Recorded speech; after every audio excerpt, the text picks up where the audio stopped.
लेकिन असली संपत्ति हमारा सदाचार है। ये बाहरी संपत्ति तो मिलेगा और छूट जाएगा, लेकिन सदाचार असली धन है। इस धन के अभाव में आज मनुष्य भटक रहा है। इसलिए असली धन की हम कमाई करें, सद्गुणों की कमाई करें, सदाचार की कमाई करें, सदाचार के पथ पर चलें, तो निश्चय ही हम सुखी हो सकते हैं।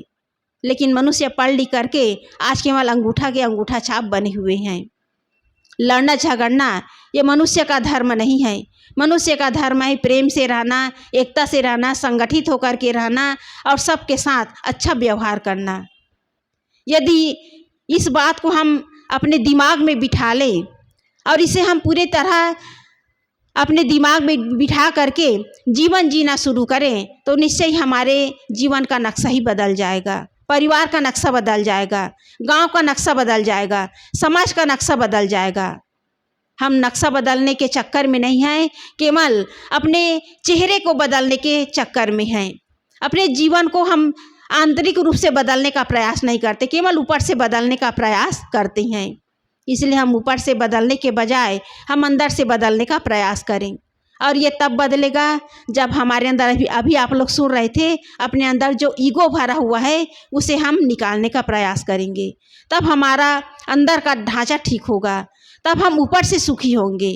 हम ऊपर से सुखी तो दिखते हैं, लेकिन अंदर से हर मनुष्य दुखी है। सदगुरु कबीर साहब जी ने कहा है, तन धरी सुखिया काहू न देखा, जो देखा सो दुखिया। आज हर मनुष्य दुखी है। क्यों दुखी है? क्योंकि वो अंदर से अपने आप को बदलने का प्रयास नहीं कर पा रहे हैं। इसलिए परिवार में, समाज में, कहीं भी रहें, अपने अहंकार को हम मिटाने का प्रयास करें। ये अहंकार मनुष्य को झुकने नहीं देता। एक घटना है कैसे मनुष्य जो है अकड़ करके रहता है और झुकता नहीं है। एक घटना है कि सास और बहू दोनों में कभी तालमेल नहीं बैठा। सास जो है हमेशा झगड़ती थी, उनका स्वभाव था लड़ना, और बहू जो है कब तक सुने, वो भी कभी कभार 2-4 बात वो भी बोल देती थी। रोज का काम था, बहू लड़ती थी और सास लड़ती थी और बहू सुनती थी, कभी कभार वो भी बोल देती थी। और सास जो है लड़ाई झगड़ा करके मकान के बाहर चावरा रहता है ना, छत्तीसगढ़ी में चावरा कहते हैं, तो वहाँ जा कर के वो बैठ जाती थी। और बहू जो है 12 बजे भोजन बना करके वो मनाने जाती थी कि माँ चलो भोजन बन गया है, भोजन कर लो। सरल स्वभाव की थी बहू। और सासू माँ जो है हमेशा लड़ाई झगड़ा करती थी। एक दिन सुबह सुबह उठ करके लड़ने लगी, तो बहू ने निश्चय किया, ये रोज रोज लड़ती है, रोज मनाती हूँ और रोज भोजन करने के लिए भी आती है, फिर भी ये सुधरने का नाम नहीं लेती। इसके सामने मैं झुकती हूँ, इसे मनाती हूँ, लेकिन माँ जो है कभी मुझे प्यार से मुझे मेरे साथ व्यवहार नहीं करती, प्यार से बोलने का प्रयास नहीं करती, हमेशा लड़ती ही है।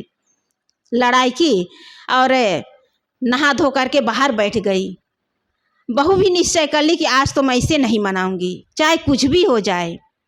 अब 12 बज गए, 1 बज गए, सासू माँ देख रही कि बहू कब आए मनाने के लिए।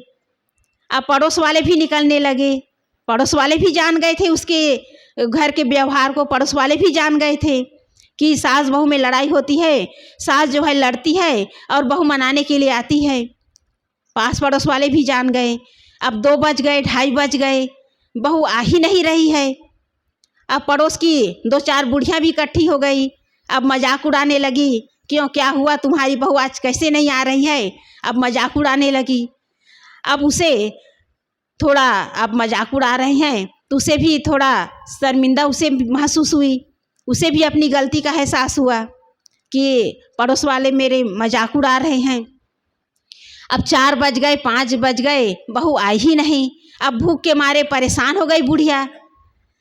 अब 5 बजे गाय भैंस को ग्वाला चराने के लिए ले जाते हैं, तो गाय भैंस जो है घर के अंदर घुसने लगी।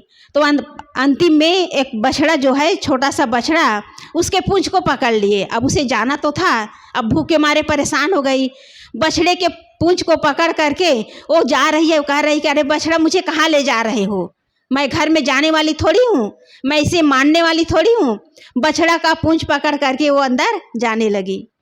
तो बहू जो है अपनी सासू माँ के इस व्यवहार को देखकर हंसने लगी और कहने लगी कि माँ जो है देखो सुबह से लेकर शाम तक बैठी रही लेकिन घर नहीं आई। वो देख रही कि बहू कब आई मनाने के लिए, लेकिन बहू जो है पिघल गई। कहने लगी कि माँ चलो भोजन तैयार है, भोजन कर लो। तो ये तो होता है अहंकार के कारण। तो अहंकार के कारण लड़ाई झगड़ा होता है, कहना सुनना होता है, लेकिन आदमी जो है झुकना नहीं चाहता। लड़ लिए झगड़ लिए, लेकिन उस लड़ाई झगड़ा को मिटाने का भी काम करना चाहिए। उसे यदि गांठ बांध लिए तो कभी परिवार चलने वाला नहीं है, ना परिवार चलेगा ना समाज चलेगा। इसलिए हमें चाहिए कि हम अपने अंदर के अहंकार को हम मिटाने का काम करें। ये अहंकार जो है आदमी को झुकने नहीं देता। अहंकार के कारण आज रावण जो है राक्षस कहलाया। आज वो किसी के सामने यदि झुक जाता, अपने भाई के सामने झुक जाता, तो शायद वो राक्षस ना कहलाता, उसका विनाश ना होता। इसलिए हम अपने अंदर जो पशु वृत्ति है, अपने अंदर जो अहंकार वृत्ति है, उसे धीरे धीरे निकालने का काम करें, तो निश्चय ही एक दिन हमारा जीवन जो है साफ सुथरा हो जाएगा। और उसी के लिए सत्संग है, उसी के लिए एक गुरुद्वारा है, उसी के लिए इतने सारे ग्रंथों की रचनाएं हुई है। जितने भी महापुरुष हैं उनका उद्देश्य है कि लोगों को एक नई राह मिले, उसके अंदर एक नई चेतना जगे, उनका जीवन सुधरे। इतना हम सुन रहे हैं, पढ़ रहे हैं, संतों के दर्शन कर रहे हैं, संतों की वाणी सुन रहे हैं, फिर भी हमारा जीवन जैसा का तैसा बना हुआ है कि समझ लो कि हम अपने अंदर के पुराने संस्कार को हम निकाल नहीं पा रहे हैं। इसलिए हमारा जीवन जो है इतना सुंदर मिला हुआ है। हम प्रकृति और संस्कृति को छोड़ करके विकृति में जीवन न जिए, अर्थात हम अपने जीवन को हम सुधारने का प्रयास करें। जीवन तभी सुधरेगा जब हम अपने अंदर के जो पुराने संस्कार हैं उसे हम निकालने का काम करेंगे। तो इसलिए हम बाहर से बदल लिए, लेकिन अंदर हम जब तक बदलने का सुधारने का प्रयास नहीं करेंगे, ये बाहर का बदलना बेकार है, ये बाहर का खोल बेकार है, ये मनुष्य का जो सुंदर जीवन मिला हुआ है ये बेकार है। इसलिए हम अपने अंदर को गढ़ने, अपने अंदर को हम संवारने का काम करें। और अंदर तभी हमारे संवरेगा जब हम पुराने जो संस्कार हैं, पुरानी जो आदतें हैं, उसे हम पूरी तरह से निकाल दें। और उसके लिए भजन है, मन की तरंग मार लो बस हो गया भजन, आदत बुरी सुधार लो बस हो गया भजन। यही तो भजन है कि हम पुरानी आदतों को, पुराने संस्कारों को हम निकाल दें, तो निश्चय ही हमारा जीवन सुधर जाएगा। इसलिए हमें चाहिए कि हम अपने अंदर जो अनादिकाल से संस्कार भरा हुआ है, लड़ाई झगड़ा का, हिंसा हत्या का, राग द्वेष का, इन संस्कारों को जब तक हम निकालेंगे नहीं, तब तक हमारा जीवन सुंदर बनने वाला नहीं है। हमारे अंदर जो काम, क्रोध, ईर्ष्या, द्वेष, छल छद्म के जो संस्कार हैं, ये पशुता के संस्कार हैं। इन संस्कारों को निकालना और अपने जीवन का सुंदर निर्माण करना, ये हमारे ऊपर निर्भर करता है। और ये हमारे जीवन का सुंदर निर्माण तभी होगा जब हमारे अंदर समझ शक्ति बढ़ेगी। समझ की कमी में आज मनुष्य भटक रहा है, नाना प्रकार के अपने अंदर उपद्रव बनाए हुए हैं। इसलिए चाहिए कि हम सुंदर संस्कारों को ग्रहण करें, अपने समझ को बढ़ाएं और अपने अंदर सद्बुद्धि लाएं। और ये सत्संग से ही संभव है। हम सत्संग में आ रहे हैं, सत्संग सुन रहे हैं, सत्संग सुना भी रहे हैं, तो हमारे जीवन में भी परिवर्तन होना चाहिए। हम सुना रहे हैं तो हमारे जीवन में भी परिवर्तन होना चाहिए।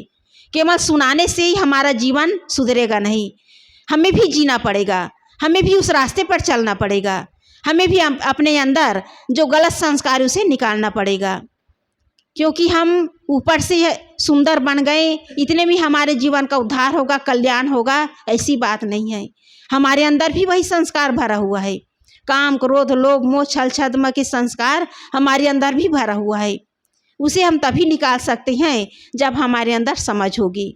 इसलिए समझ पूर्वक चलने की आवश्यकता है, और समझ पूर्वक तभी चल सकते हैं जब हमारे अंदर चेतना होगी, हमारे अंदर जागृति होगी, हमारे अंदर विवेक और विचार होगा।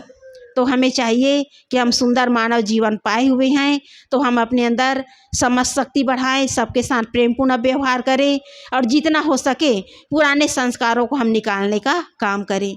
जब तक ये पुराना संस्कार निकलेगा नहीं, हमारा जीवन सुधरने वाला नहीं है।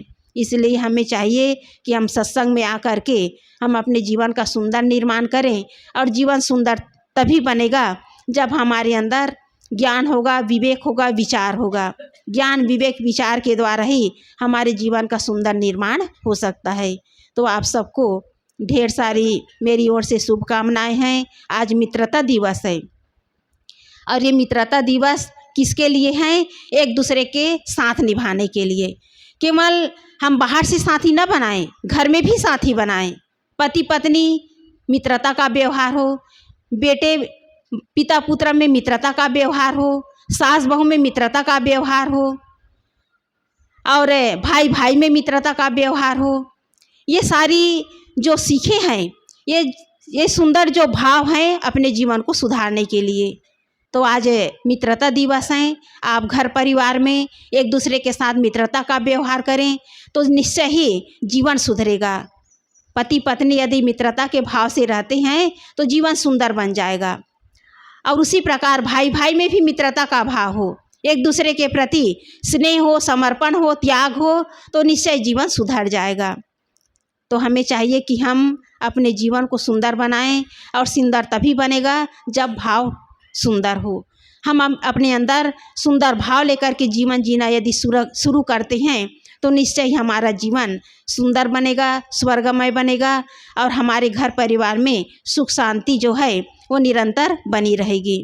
तो हमारा ये सुंदर जीवन मिला हुआ है, इस जीवन को हम सुंदर बनाने के लिए अपने अंदर सुंदर भाव, सुंदर भक्ति और सुंदर विचार को अपने अंदर ग्रहण करें तो निश्चय ही हमारा जीवन स्वर्गमय बन सकता है।